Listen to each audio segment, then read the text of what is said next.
বর্তমানে কম বেশি কিন্তু আমাদের সবার একটা করে কিন্তু ব্যাংক অ্যাকাউন্ট রয়েছে এবং ওই ব্যাংক অ্যাকাউন্টের মধ্যে মাঝে কিন্তু প্রবলেম আমাদেরকে ফেস করতে হয়। যেমন কেওয়াইসি করতে হয় এবং আধার কার্ডের সাথে ব্যাংকের যে বইটা আছে লিঙ্ক করাতে হয় এবং এর জন্য আপনাকে কিন্তু ব্যাংকে যেতে হয়।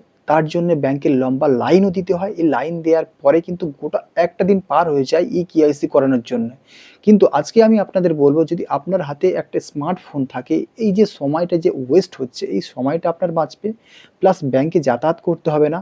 কিন্তু নরমালি একদম ইজি ওয়েতে আপনি কিন্তু এই প্রসেসটা কমপ্লিট করতে পারবেন, যে ব্যাংকের সঙ্গে কেওয়াইসি বা আধার কার্ড কিভাবে আপনি লিঙ্ক করবেন। তার জন্য ভিডিওটা সম্পূর্ণ দেখতে থাকুন। যেমন আপনাকে কেওয়াইসি করাতে গেলে প্রথমে আমাদের গুগল যে ক্রোমটা আছে এটা কিন্তু অন করে নেব এবং এই সার্চ বারে আমি টাইপ করে নেব NPCI বলে কিন্তু আমি সার্চ করব এবং সার্চ করার পরে প্রথমে যে ওয়েবসাইটটা দেখতে পাচ্ছ এতে ক্লিক করব। ক্লিক করার পরে কিন্তু এইরকম একটা ইন্টারফেস আসবে। রাইট কর্নারে 3 ডট আছে, এই 3 ডটে ক্লিক করব। ক্লিক করার পরে দেখতে পাচ্ছেন এখানে কাস্টমার বলে একটা অপশন আছে, এই অপশনে আমি কিন্তু ক্লিক করব।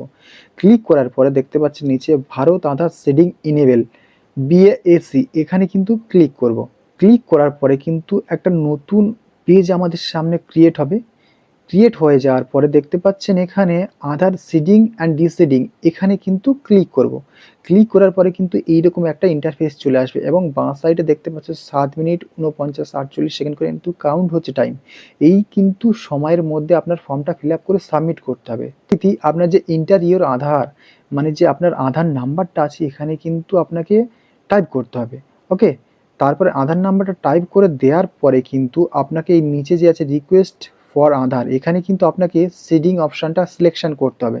এবার সিলেকশন করার পরে এখানে আছে সিলেক্ট ইওর ব্যাংক, এখানে আপনার যার যা অ্যাকাউন্টস আছে ব্যাংকের সেই ব্যাংকটাকে কিন্তু সিলেক্ট করবেন। সিলেকশন করার পরে কিন্তু এই যে সিডিং টাইপ আছে না, এখানে আপনারা করে দেবেন ফ্রেশ সিডিং, এখানে ক্লিক করবেন। ক্লিক করার পরে কিন্তু নিচে আপনাদের একটা কাজ সাবধানতার সঙ্গে করতে হবে, যেটা অ্যাকাউন্ট নাম্বার এবং কনফার্ম অ্যাকাউন্ট নাম্বার।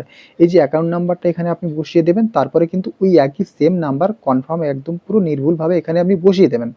দেওয়ার পরে এখানে কিন্তু চিহ্ন দিয়ে দেবেন। দেওয়ার পরে যে এই যে ক্যাপচার কোডটা আছে না, এই ক্যাপচার কোডটা দেখে ইন্টার অ্যাবাভ ক্যাপচার এখানে কিন্তু আপনারা বসিয়ে দেবেন। দেওয়ার পরে এখানে সাবমিট করে দেবেন।